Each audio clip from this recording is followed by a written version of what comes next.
अर्जुन जी भगवान नर नारायण का अवतार है। तो बच्चा अर्जुन जी की पहले तो समानता की बात ना लाओ। देखो हम छोटे बन के चलेंगे तो बड़े बन जाएंगे, और अभी से बड़े बनने की गांडी है तुम्हारे पास? तुम तो कहते हो सब गांडी की प्रतिष्ठा। मतलब कहने की बात अलग होती, माँ जैसी और माँ में अंतर होता है। नहीं होता? बोले माँ जैसी सब है, माँ माँ में अंतर होता है। भगवान शंकर को भुजाओं से युद्ध में तृप्त कर दिया।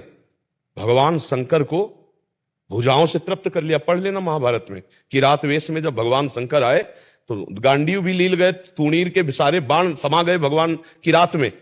तब फिर जो बाहुयुद्ध हुआ तब भगवान शंकर ने कहा मैं प्रसन्न हुआ, किरीटधारी अर्जुन, विश्व में दूसरा कोई नहीं जो मुझसे बाहुयुद्ध कर सके, देवादिदेव महादेव। तब पाशुपतास्त्र दिया। अर्जुन की समानता इस विश्व में कोई दूसरा है ही नहीं। जैसे जब स्वर्गलोक गए तो इंद्र के सिंहासन पर आधे पे अर्जुन बैठे थे, आधे पे देवराज इंद्र। आज तक हमको बताना दूसरा सिंहासन भले मिल जाए किसी भजन करके पहुंचे हुए देवता या ऋषि मुनि को, देवराज के सिंहासन पर नहीं बैठेंगे। आगे कोई बात, जिस समय उर्वशी जी नृत्यांगना बन करके आई तो अर्जुन के रूप को ही देखती रह गई और अर्जुन उर्वशी जी को देखते रह गए। तो देवराज इंद्र ने शाम के आज्ञा करी कि उर्वशी अर्जुन की सेवा में उपस्थित हो। और उर्वशी जी अप्सरा हैं, देवांगना देवी हैं। वो अर्जुन के पास बड़े उत्साह से गई। अजान बाहु कमल लोचन, जैसे श्री कृष्ण वैसे अर्जुन। जाकर के उन्होंने अपनी भावना प्रस्तुत की तो अर्जुन ने माता कुंती की तरह उनको प्रणाम किया। तो उनका सावधान, ये प्रणाम नमस्कार मुझे नहीं, क्योंकि मैं तुम्हारी सेवा में काम भाव से युक्त होकर आई हूं। तो उनका ऐसा तो कदापि हो ही नहीं सकता। माता कुंती में और आप में हमारी दृष्टि में कोई भेद नहीं। तो उनका फिर आपने वही शब्द उच्चारण किया जो मैं सुनना नहीं चाहती। सभा में क्यों देख रहे थे हमारी तरफ? तो उनका इसलिए देख रहा था कि आप ही हो हमारे पूर्वजों की मां। क्योंकि महाराज पुररवा और उर्वशी से ही ये पुरुवंश का प्रादुर्भाव हुआ। मैं अपने वंश की जननी को देख रहा था कि इस देवी से ही हमारे वंश का प्रादुर्भाव हुआ। बोले ऐसा मत सोचो, यहां कितने नाती पोते आए और हमसे मिलकर के चले गए, क्योंकि स्वर्ग का भोग भोगने के लिए हम देवांगनाएं हैं। उनका ऐसा कदापि नहीं हो सकता।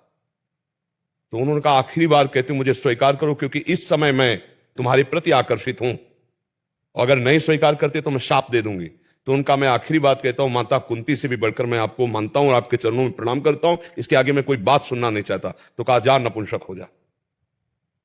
तभी देवराजेंद्र ने उसे 1 वर्ष के लिए सीमित कर, उर्वशी जी काम भावना का आवाहन करे और विश्व में कोई ऋषि मुनि, अर्जुन के अलावा की बात कर रहा हूं, वो मूर्छित ना हो जाए, वो अपने स्थिति से डिग न जाए। कोई बिरला ऐसा होगा जिसे भगवान रक्षा करे।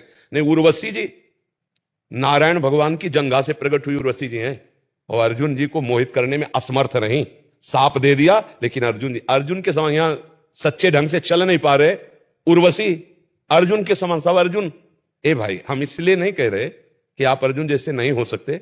आप हो सकते हो कि भगवान के अंश हो, पर अर्जुन जी के चरणों की धूल की वंदना करो, तब कहीं धीरे धीरे हम भगवान श्री कृष्ण की बात समझ पाए और आगे हम चल पाए। अब आप प्रश्न करो, क्योंकि प्रश्न की धरा ही इतनी तार्किक हो गई कि जिसको हमें प्रमाणित करना पड़ा कि आप अर्जुन नहीं हैं। नहीं, बोलो क्या हो, बोलो किसी में है अर्जुन जैसी सामर्थ्य? भगवान जहां अर्जुन की जूती है वहां बैठ रहे हैं। रथी की जहां पादुका होती वहां सारथी बैठता है। अब देखो ना, रथी अर्जुन, तो पादुका जहां है वहीं तो बैठे हैं। और कौन है? ध्येयम सदा परिभवग्नम अभीष्ट दोहम तीर्थास्पदम शिवविदं चिनुतम शरण्यम भृत्यार्थिहम प्रणतपाल भवाब्धिपूतम वंदे महापुरुष ते चरणारविंदम। बड़े बड़े शिवविदंच जिनको नमस्कार करते वो श्री कृष्ण है। तो अर्जुन की समानता हम लोग अपने को अर्जुन नहीं कह सकते। हां, अर्जुन जी ने हमारे लिए ही गीता का उपदेश भगवान से प्रकट करवाया। हम उनके चरणों में नमस्कार करके गीता के उपदेश को